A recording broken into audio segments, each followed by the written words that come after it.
Everybody, John Swift out at Lido Beach today, where Hurricane Michael is intensifying. It's actually north of here. It's actually moved past us within about 80 miles, but the storm is so large that we're seeing lots of wind, rain, and high storm surge. So what you're looking at right here in this thing that's called a trap bag is basically essentially a huge sandbag container full of hundreds of pounds, maybe thousands of pounds of sand, and these are placed here on Lido because they've had a lot of previous beach erosion, and so they're trying to be protective through the storm season.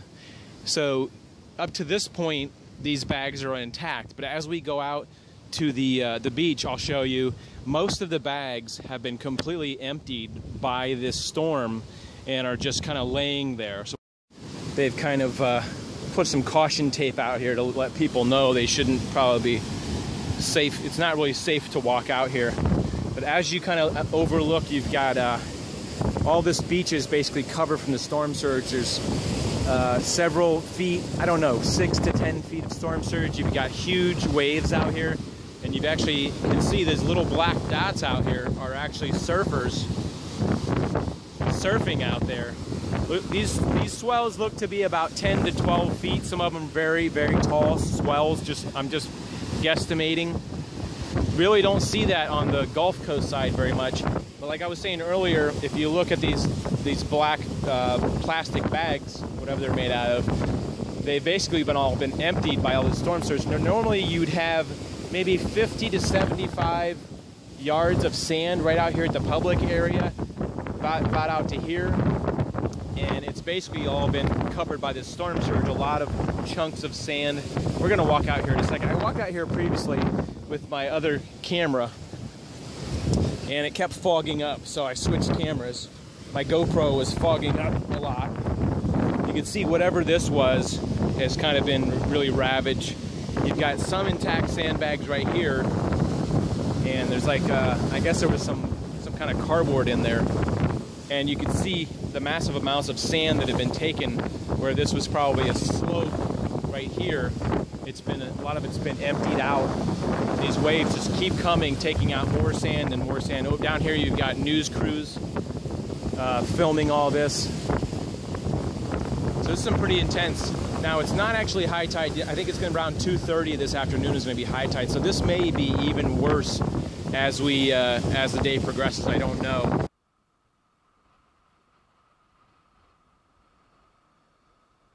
It's my theory that when they had a casino out here many, many years ago, I think it was maybe torn down in the 50s or something, they took a lot of the concrete and buried it in the beach, maybe to save money from having to take it somewhere else. So every time there's a large storm, you'll see all this concrete come out. You can even see the rebar right here, the metal part of the concrete.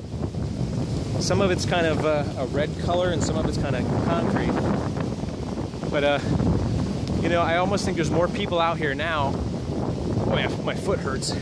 More people out here now than there would be normally because of red tide and all this stuff that people haven't been really wanting to come out. But since we've had these high winds and high waves, lots of people are coming out to the beach just to kind of,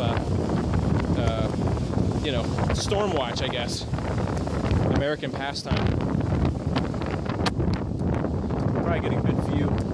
I don't know if you can tell, but this lifeguard stands at quite a bit of a 30-degree angle. And I don't see any lifeguards out here, but you can get a better overview of the whole beach from here.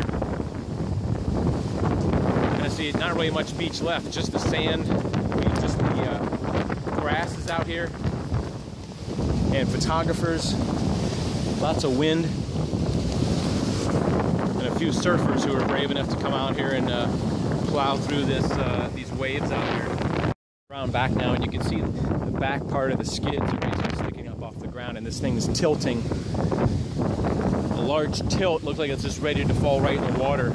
Like I said, it's kind of hard to predict what's going to happen later. If at high tide, the water's going to keep coming in or not. As the storm progresses further away from us, I'm just not sure. But I hope to come out this afternoon and get a look. We got some photographers out here, it looks like, taking pictures of the surfers. Surfing out just stepped on a sticker. See that sand spur? 2 sand spurs right in the foot. That's what happens when you don't take good precautions. Yeah, there's lots of sand spurs out in the grass, and here on the left, they've got news crews out here, I think from SNN and ABC, interviewing people about their thoughts.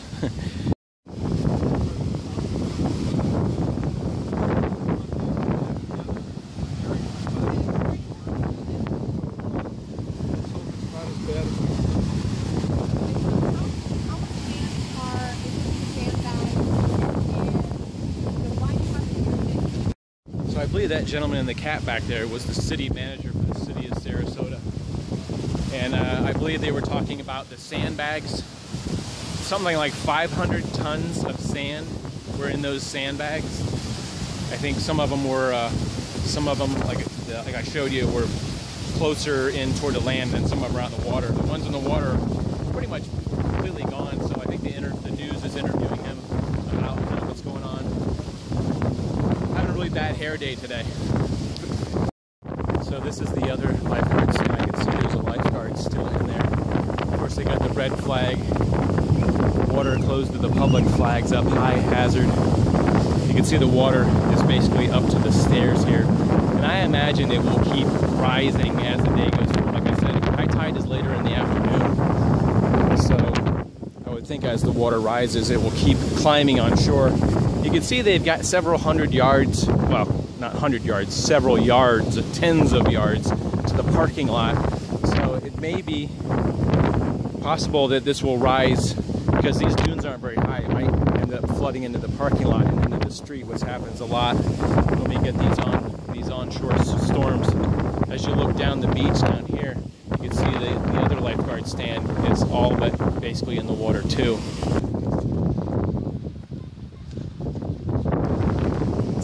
So on the news that I was watching today, they were basically saying this is the largest storm ever to hit the Panhandle. I don't know what the width is, but if you look on the satellite map, it is very, very wide. I mean, it's like it just takes up, you know, half of the Gulf of Mexico. I don't know if it's like a 40-mile or 60-mile-an-hour wide, but I could just imagine if this storm was just a little bit closer, say instead of being 85 miles away, it was maybe 40 miles away.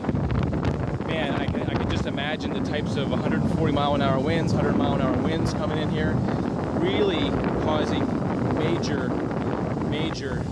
flooding, rain, and storm surge. And I think these, like I said, these sandbags are sort of the secondary buffer in case we got a big storm.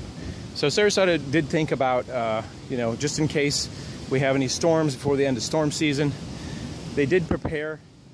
But apparently the other sandbags that were out there didn't really do much of a job to keep that in place. So in the event it floods up here, I guess they hope to protect the, this is the snack bar area, and they've got some retail shops in here too that they hope to protect from, I guess, major storm surge, which can really destroy a lot of buildings, you know, flood, all kind of stuff like that. They don't want to have any issues. This is a really old, this place has been here for a long time. I think maybe since the 60s. So it's been here for a few years. But it makes me wonder at high tide if the water will actually come up this high. Well, I guess we'll see. These palm trees always seem to be a good indicator of wind speed. If you've got palm trees like this that are swaying pretty hard, you can probably guess somewhere in the neighborhood of 10 to 20 miles an hour of wind gusts out here. Usually that's a good, almost like it's a, what do they call it, a wind sock or wind gauge. That's going to be it for today's storm report from Sarasota County. If you're in the Panhandle of Florida, please take caution and evacuate and get out of there and be safe. So we're praying for you guys. Hopefully maybe that storm will die down some. Anyway, I'll see you in the next video. It's been John Swift. We'll see you later.